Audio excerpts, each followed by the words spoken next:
जय हिंद दोस्तों। हम पढ़ रहे थे फिजिक्स का क्रैश कोर्स और हम आपको उम्मीद दिलाए थे आगामी 2026 के बोर्ड एग्जाम में इस क्रैश कोर्स से निश्चित रूप से क्वेश्चन देखने के लिए मिलेगा। पार्ट 4 तक हम कंप्लीट कर चुके हैं। ये है पार्ट 5। ठीक है, हम उम्मीद करते हैं आप पिछला चारों पार्ट जो है आप देखकर इस वीडियो को देखने के लिए आए हैं, है ना। अगर आपने उस वीडियो को नहीं देखा है तो सबसे पहले उस वीडियो को जाकर देखिए। ठीक है, हम लोग उसमें जो है लगभग 24 क्वेश्चन कंप्लीट करा दिए थे। ठीक है ना। आज का होगा 25वां क्वेश्चन। देखिए, आज का सवाल है, सर आकाश का रंग नीला दिखाई देता है क्यों? ठीक है ना। तो मान के चलिए ये क्या है, पृथ्वी है। ये क्या है, पृथ्वी, जहाँ पे हम लोग क्या कर रहे हैं, रह रहे हैं। ठीक है, और उसके बाद यहाँ है सूर्य। यहाँ क्या है, सूर्य। ठीक है ना। उसके बाद यहाँ से सूर्य से जो है इस तरह से प्रकाश निकल रही है। तो ये जो है, ये यहाँ पे जो देख रहे हैं पृथ्वी का ये हिस्सा, ये है सर वायुमंडल। ये क्या है, वायुमंडल। ठीक है, अब जरा सा समझिए, क्या इस वायुमंडल में हवा का कण नहीं है? तो हवा का कण निश्चित रूप से है। तो मान के चलिए सर इसमें क्या, ये हवा का कण है। ये पूरा सब क्या, हवा का कण है। ठीक है, अब मेरा सवाल होगा बाबू कि आप हमको ये बताइए कि इसमें जो है, इस वायुमंडल में केवल हवा का ही कण है? तो ऐसा नहीं है, इसमें सर धूल कण भी होगा। मतलब हवा का कण भी होगा, धूल कण भी होगा। ठीक है, उसके साथ साथ इसमें जो है जल का भी कण होगा, वाष्प के रूप में, है ना। जल का भी कण होगा, किसके रूप में, वाष्प के रूप में। ठीक है, अब देखिए, जैसे सूर्य का प्रकाश वायुमंडल से होकर गुजरेगा तो कभी यह जो है हवा के कण पर टकराएगा, कभी यह जो है धूल कण से टकराएगा, और कभी जो है यह जल या वाष्प के कणों से टकराएगा। ठीक है, अब जरा सा हमको ये बताइए कि हवा, धूल कण और जल यानी कि वाष्प के कण, इन सभी कणों में सबसे सूक्ष्म कण यानी सबसे छोटा कण किसका है? तो आप निश्चित रूप से ये बता सकते हैं कि सबसे छोटा कण सर हवा का है। ठीक है, तो जैसे ही सूर्य का प्रकाश हवा के कणों पर पड़ेगा, जैसे ही सूर्य का प्रकाश हवा के कणों पर पड़ेगा तो इस दौरान क्या होगा? तो हमको पहले ये बता दीजिए आप, सूर्य के प्रकाश में सर 7 रंग है, बैगनी, जामुनी, नीला, हरा, पीला, नारंगी और लाल। ठीक है, तो सातों रंग जो है, सातों रंग एक साथ कहां पर पड़ेगा? हवा के कणों पर। तो चूंकि ये हवा का कण जो छोटा होता है, ये क्या करता है, इस सातों रंगों में से नीले रंग को प्रकिरणित कर देता। अब आप सोचिए, प्रकिरणित क्या कल बताए थे, जैसे इस पे पड़ेगा, है ना, सूर्य का प्रकाश, ये नीला रंग को चारों दिशाओं में इस तरह से क्या करेगा, छितरा देगा। चारों दिशा में क्या करेगा, छितरा देगा। कौन? हवा का कण। ठीक है, अगर आप यहाँ पे शाहरुख खान बन के इस तरह से हाथ फैला के आसमान की तरफ देखिएगा, है ना, हाथ फैला के आसमान की तरफ देखिएगा इस तरह से, तो हमको एक बात बताइए, अगर ये हवा का कण जो है नीले रंग को फैलाएगा तो आपको क्या आसमान काला दिखेगा कि हरा दिखेगा? नहीं सर, नीले दिखेगा। इसका मतलब हुआ कि अगर यहाँ से आप देखिएगा, अगर यहाँ नीले रंग को इस तरह से फैलाया है तो आसमान आपको क्या दिखाई पड़ेगा? नीला ही दिखाई पड़ेगा। यही कारण है कि किसी भी पृथ्वीवासी को आसमान की तरफ देखने से उसको आकाश का रंग जो है नीला प्रतीत होता है। ठीक है, इसी सवाल का देखिए आंसर क्या लिखे। देखिए, सूर्य का प्रकाश जब वायुमंडल से होकर गुजरता है, सूर्य का प्रकाश जब वायुमंडल से होकर गुजरता है तो उसके वायुमंडल के गैसों के अणु, अरे भाई गैस क्या हुआ, ये हवा के अणु, ठीक है, गैसों के अणु, पानी की बूंदों, धूल कणों आदि से प्रकीर्णन होता है। ठीक है, इनमें सबसे सूक्ष्म कण अर्थात सबसे छोटा कण, ठीक है ना, गैस के अणु है जो नीले रंग को, मेरे भाई नोटिस करो, नीले रंग को अधिक प्रकीर्णित करते हैं। अगर हम नीले रंग को अधिक प्रकीर्णित किए हैं, है ना, तो इसका मतलब हमको जो है पृथ्वी से आसमान देखने पर नीला ही प्रतीत होगा। ठीक है ना, यही कारण है कि प्रकाश क्या करते हैं, यही प्रकीर्णित, इसको सही कर लीजिएगा, प्रकीर्णित। ठीक है ना, प्रकीर्णित, यही प्रकीर्णित। ठीक है, यही प्रकीर्णित प्रकाश हमारी आंखों तक पहुंचता है और इसलिए हमें आकाश नीला दिखाई पड़ता है। ठीक है ना, उम्मीद कर रहे हैं क्वेश्चन समझ में आ गया होगा। अब नेक्स्ट सवाल देखिए, चंद्रमा पर खड़े अंतरिक्ष यात्री को आकाश कैसा दिखाई पड़ता है? ठीक है ना। अब मान के चलिए ये पृथ्वी है, ठीक है, और यहाँ पे मान लीजिए चंद्रमा, ये क्या है, चंद्रमा। एक मतलब मान लीजिए ये पृथ्वी है और ये चंद्रमा है। मान के चलिए आपको चंद्रमा पे 1 कट्ठा जमीन दे देगा या दे देगी, पूछिए कौन, वही, गलत मत सोचिए, आपकी मम्मी, ठीक है। आपकी मम्मी 1 कट्ठा आपके लिए यहाँ पे जमीन दे दी, खरीद ली, कहाँ पे, चंद्रमा पे। जब आप यहाँ से इस रहस्यमयी दुनिया को छोड़कर, जिसका नाम है पृथ्वी, इसे छोड़कर जब आप चंद्रमा पे जाइएगा, आप तो खुश हो जाइएगा कि मैं हम चंद्रमा पे जा रहे हैं। लेकिन जैसे आप चंद्रमा पे जाइएगा और आप आसमान की तरफ देखिएगा तो आसमान आपको काला ही दिखेगा, ठीक है। तो यहाँ पे मान के चलिए ये आसमान है, ये क्या है, आसमान है ना, ये आपको काला दिखेगा। इसका क्या कारण है, जैसे आप वहाँ जाइएगा तो यहाँ पर क्या है सर, वायुमंडल नहीं है, वायुमंडल नहीं है। अगर वायुमंडल नहीं है तो सूर्य से आने वाले प्रकाश को प्रकिरणित कौन करेगा, समझ रहे हैं। सूर्य से आने वाले प्रकाश को प्रकिरणित नहीं हो पाता, जिसके वजह से यहाँ पर चंद्रमा पर खड़े अंतरिक्ष यात्री को आकाश जो है काला प्रतीत होता है, ठीक है ना। यही सवाल है, सुनिए, चंद्रमा पर खड़े अंतरिक्ष यात्री को आकाश कैसा दिखाई पड़ता है और क्यों। तो इसका आंसर क्या लिखे, समझिए, चंद्रमा पर खड़े अंतरिक्ष यात्री को आकाश काला दिखाई पड़ता है क्योंकि चंद्रमा पर वायुमंडल नहीं है, जिससे प्रकीर्णन नहीं हो पाता। जब प्रकीर्णन ही नहीं होगा, इसका मतलब हुआ वहाँ पर खड़े अंतरिक्ष यात्री को आकाश जो है काला प्रतीत होगा, ठीक है ना। अब जो है आज से आप इस वहम में मत रहिए कि आपके लिए कोई चंद्रमा पर ज़मीन खरीद के देगा या फिर आपको कह रहा है कि चंद्रमा पर लेके जाएंगे। अरे भाई, वो आपको काला दुनिया दिखाना चाह रहा है ना, ये सब मोह माया है, ठीक है ना। नेक्स्ट सवाल देखिए। अब अगला है, प्राथमिक इंद्रधनुष और द्वितीयक इंद्रधनुष में क्या अंतर है। इसको सही कर लीजिएगा बाबू, प्राथमिक इंद्रधनुष तथा द्वितीयक इंद्रधनुष में, है ना, क्या अंतर है। देखिए समझिए, प्राथमिक इंद्रधनुष और द्वितीयक इंद्रधनुष, अभी शादी का सीजन चल रहा है, ठीक है। तो आप लोगों ने गिदरवा और गिदरनी का ब्याह तो जरूर देखा होगा। अरे भाई, वो गिदरवा गिदरनी का ब्याह नहीं, मतलब ये हुआ कि जैसे मान के चलिए पृथ्वी है, बारिश भी हो रहा हो और धूप भी खिलाओ, तो गांव घर में ऐसा समझा जाता है कि आज जो है लगता है गिदरवा और गिदरनी का शादी है, ठीक है ना। तो उसी समय जो आप देखिएगा सूर्य के विपरीत दिशा में अर्धवृत्ताकार है ना प्लेट दिखाई पड़ेगा जो 7 रंगों की बनी होगी। उसी अर्धवृत्ताकार प्लेट को इंद्रधनुष कहते हैं, ठीक है ना। अब ये इंद्रधनुष जो है ये 2 प्रकार का होता है। ये इंद्रधनुष क्या प्रकार का होता है, 2 प्रकार का होता है। एक होता है प्राथमिक इंद्रधनुष और एक होता है द्वितीयक इंद्रधनुष। अब समझिए प्राथमिक और द्वितीयक में क्या अंतर है, समझिएगा ध्यान से। प्राथमिक इंद्रधनुष और है सर द्वितीयक इंद्रधनुष। देखिए दोनों में क्या डिफरेंस है। सबसे पहला जो है प्राथमिक इंद्रधनुष जो होता है, इसका बाहरी किनारा है ना, इसका बाहरी किनारा जो होगा वो होगा सर लाल रंग, ठीक है। और इसका जो भीतरी यानी कि सबसे आंतरिक किनारा है ना, जो सबसे भीतरी किनारा होगा सर वो होगा सर बैगनी रंग का। वो कैसा होगा, बैगनी, ठीक है। अब द्वितीयक इंद्रधनुष का इसका जस्ट अपोजिट होगा। इसका जो बाहरी किनारा होगा सर वो होगा बैगनी रंग का, क्योंकि इसका लाल है और इसका क्या हो जाएगा, बैगनी।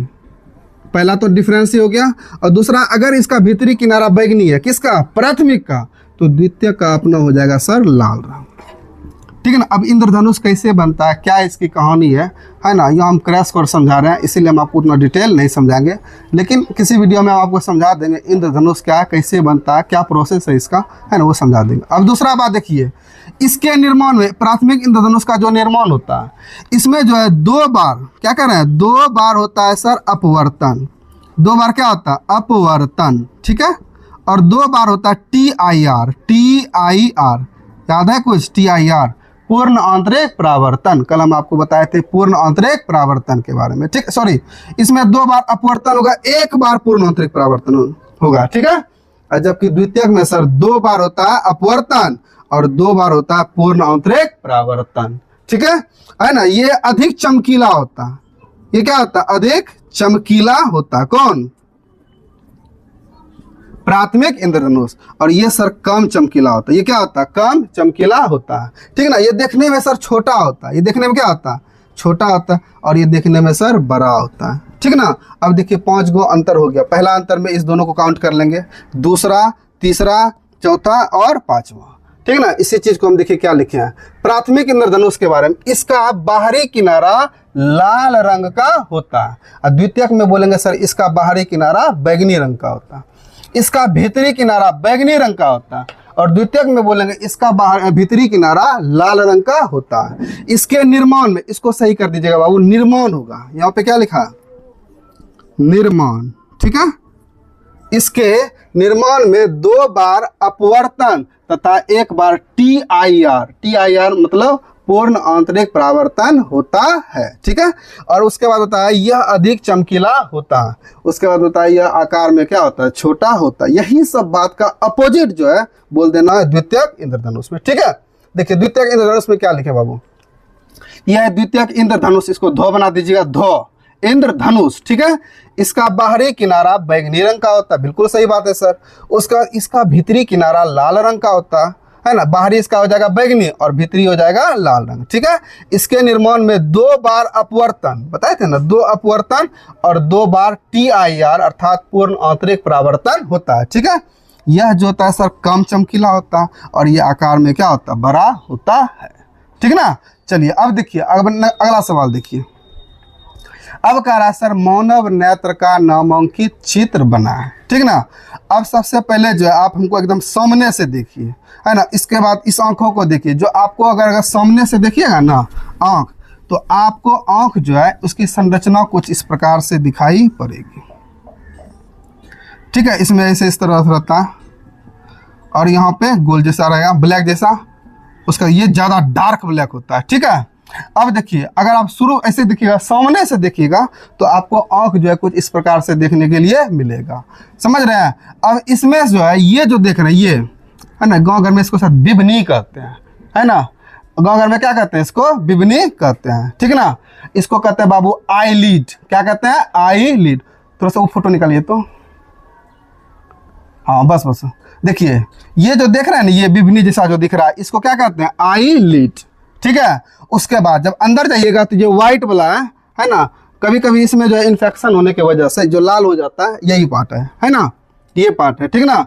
इसको जो है इसको कहा जाता है श्वेत पटल। क्या कहते हैं इसको? श्वेत पटल। और इंग्लिश में कहते हैं सर स्केलरा। इंग्लिश में क्या कहते हैं? स्केलरा, ठीक ना। कोई दिक्कत है? अब उसके बाद आते हैं आगे, ये स्केलरा हो गया सर। उसके बाद ये जो है ना, ये मतलब लाइट ब्लैक होता है। ये क्या होता है? Light black. लेकिन किसी किसी का जो है ना ये ब्राउन हो जाता है, जैसे आप लोगों ने श्रीदेवी का नाम सुना होगा, उसका देखिए यही जो है, ये जो है इसका कौन सा नाम है? आइरिस। क्या नाम है? आइरिस। हिंदी में कहते हैं सर परितारिका। हिंदी में क्या कहते हैं? परितारिका, ठीक है ना। और ये होता है उसका ये जो एकदम डार्क ब्लैक दिख रहा है ना बीच में सबसे, इसको कहते हैं सर प्यूपिल, है ना। क्या कहते हैं? प्यूपिल। और हिंदी में कहते हैं पुतली। तो अगर आपको ये पूछेगा नेत्र का चित्र बना है ना, तो आपको ये नहीं बनाना। आप अभी हमको ऐसे देख रहे हैं, लेकिन जो चित्र बनाएंगे हम इस तरह से घूम के इस साइड से बनाएंगे। बात समझ रहे हैं? इस साइड से बनाएंगे। मतलब ये हुआ कि अभी जो आप हमको दिख रहा है सामने से, जिसकी संरचना इस प्रकार से दिखाई पड़ेगी, लेकिन अगर हम यहाँ से घुल जाएंगे, इधर से घूम जाएंगे और इस साइड से देखेंगे, तब उसकी संरचना आपको बनाना। तो इधर से घूमने के बाद एगो मान के चलिए आँख का गोलक निकाल लिए। अरे डिम्बा समझते हैं मेरे भाई? वही हुआ, नेत्र गोलक निकाल लिया, है ना। उसी डिम्बा यानी कि नेत्र गोलक को निकाल के हम बताते हैं। देखिए आँख की संरचना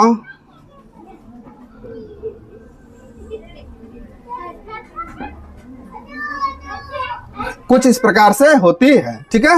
ये जो सबसे बाहर देख रही है, देख रहे हैं ना, इसको कहा जाता है बाबू कॉर्निया। इसको कहते हैं कॉर्निया।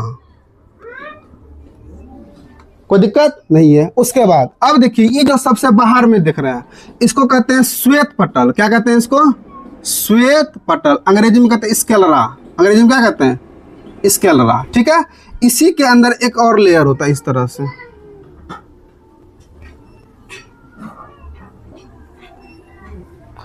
बात समझ रहे हैं?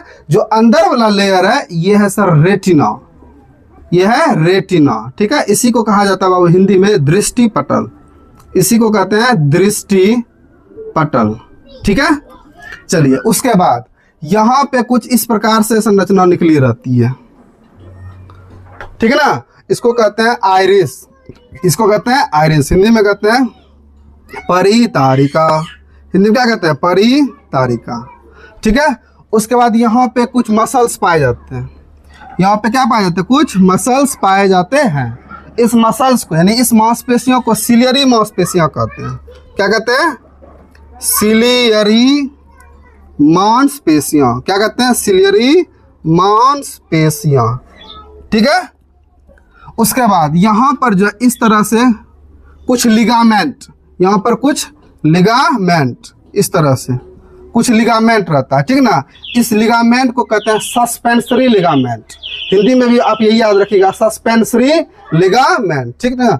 उसके बाद इसी जगह जो इस तरह से एक लेंस रहता है जिसे नेत्र लेंस कहते हैं, ठीक ना। किधर से देखने के बाद, ये है इस तरफ से देखने के बाद, ठीक है। उसके बाद इसमें जो है ना, इसमें इस पार्ट में कुछ द्रव भरा होता है जिसको कचाव द्रव कहते हैं। क्या कहते हैं, कचाव द्रव, ठीक है। उसके बाद इधर भी माने लेंस के आगे भी कुछ द्रव भरा हुआ होता है जिसे कहते हैं नेत्र रस। क्या कहते हैं, नेत्र रस। बात समझ रहे हैं। अंग्रेजी में कहते हैं इक्वस ह्यूमर और इसको कहते हैं विट्रस ह्यूमर, शॉर्टकट में दिखाते हैं विट्रस ह्यूमर, VS, ठीक है। और एक्वस ह्यूमर हुआ A और H, ठीक है। नेत्र की संरचना कुछ इस प्रकार से होती है, ठीक है ना। अब इसको दिखा देते हैं डिजिटल फोटो में, देखिए अगला निकाल लगी तो, हाँ इसमें देखिए, जूम कीजिए इसको थोड़ा सा, ये देखिए सबसे पहले आपको ये आंख का बाहरी परत दिख रहा, इसको क्या बताया सर, कॉर्निया बताया, कोई दिक्कत नहीं है। आगे में जो इस तरह से संरचना बना हुआ है इसको हिंदी में बोले परितारिका और इंग्लिश में बोलते हैं आइरिस, ठीक है। उसका जो सबसे बाहरी लेयर है इसको कहते हैं स्केलरा, क्या कहते हैं, स्केलरा, और हिंदी में कहते हैं श्वेत पटल, ठीक है। जो आंतरिक ये भित्ति है या आंतरिक परत है जिसको कहते हैं रेटिना, हिंदी में कहते हैं दृष्टि पटल। इसमें जो है कुछ द्रव भरा हुआ होता है जिसको कहते हैं विट्रस ह्यूमरस, क्या कहते हैं, विट्रस ह्यूमरस। और इसमें कुछ द्रव भरा हुआ है जिसको कहते हैं एक्वस ह्यूमरस। इसमें पतली पतली नसें होती है ना। यही नसें कभी कभार क्या होती है, आंख में अचानक चोट लगने की वजह से पतली पतली जो नस है वो फट जाती है। अब नस फटेगा तो उससे क्या, बाहुबली जन्म लेगा। अरे भाई नस फट रहा है तो उससे खून निकल जाएगा और यही खून जो है इसमें छिड़िया जाता है। यही खून क्या होता है, इसमें छिड़िया जाता है, जिसके वजह से जब सनलाइट प्रकाश आती है ना वस्तु से टकराकर और इधर से गुजरती है, ये जो आदमी जिसका ये आंख है, जिसका ये क्या हो गया, विट्रस ह्यूमरस के अंदर नस फट गया और उसमें विट्रस ह्यूमरस में खून छिड़िया गया तो उसको पूरा दुनिया लाल लाल दिखेगा, पूरा दुनिया क्या दिखेगा, लाल लाल। इसी को कहते हैं आंख हेमरेज कर गया, आंख क्या कर गया, हेमरेज कर गया। बात समझ रहे हैं। चलिए ये था नेत्र का फोटो, आपको इस तरह से क्या करना, परीक्षा में बना देना और इस तरह से नाम भी लिख देना, ठीक है ना। अब नेक्स्ट सवाल देखिए, अगला है सर समंजन क्षमता। अगला क्या है, मैग्निफिकेशन पावर, समंजन क्षमता। देखिए समंजन क्षमता क्या, अभी हम यहाँ पे खड़े हैं, अगर हम चाहेंगे सर नजदीक का वस्तु देखिए तुरंत देख लेंगे, और चाहेंगे दूर का देखिए तुरंत देख लेंगे। मतलब वो जो कर रहे हैं ना कैमरामैन फोकस कीजिए, ये आपको यहाँ करने का जरूरी नहीं है। कहीं का है, इसके अंदर जो अपने कैमरामैन है ना, जिसके अंदर एक पावर है जो क्या कर सकता है, नजदीक के वस्तु को भी तुरंत देख सकता है और दूर के वस्तु को भी तुरंत देख सकता है। ऐसा कभी आपके साथ हुआ है, नजदीक का वस्तु देखना तो आंख खोल के एकदम एडजस्ट के कैमरा है भाई अब दिख रहा है, ठीक है, ऐसा हुआ। और दूर का देखना तो क्या करते हैं, आंख को फिर से ठीक करते हैं, नहीं, आंख के अंदर ये पावर है, ये क्षमता है कि नजदीक के वस्तु को भी तुरंत देख लेगा और दूर स्थित वस्तु को भी तुरंत देख लेगा। आंख के इसी क्षमता को समंजन क्षमता कहते हैं, ठीक है ना। तो मानव नेत्र के द्वारा अपने लेंस की फोकस दूरी को बदलकर दूर या निकट स्थित वस्तु को साफ साफ देखने की क्षमता को समंजन क्षमता कहते हैं।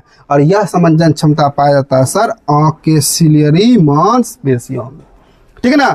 यही कभी कभी क्या होता है कि जब आदमी बूढ़ा हो जाता है ना, जब आदमी बूढ़ा हो जाएगा उसका ये सिलियरी मांसपेशियों जो है कम जो है करना कम कर देगा, जिसके वजह से उसमें समंजन क्षमता घट जाएगी। तो उस व्यक्ति को ना तो दूर का वस्तु साफ साफ दिखेगा, ना तो क्या कहते हैं नजदीक का वस्तु साफ साफ दिखेगा। तो आंख में उत्पन्न ऐसे बीमारी को जारा दूरदर्शिता कहते हैं। क्या कहते हैं, जारा दूरदर्शिता, ठीक है। आंख में उत्पन्न ऐसे बीमारी को क्या कहते हैं, जारा दूरदर्शिता। बात समझ रहे हैं। अब देखिए ये जो होता है, ये होता है यहाँ आंख का ब्लाइंड स्पॉट, ये जो जगह है इसको कहा जाता है बाबू आँख का ब्लाइंड स्पॉट। ठीक है ना, ठीक है। हम उम्मीद करते हैं आज का क्लास आपको समझ में आ गया होगा। ठीक ना, मिलते हैं नेक्स्ट वीडियो में, तब तक के लिए जय हिंद, धन्यवाद।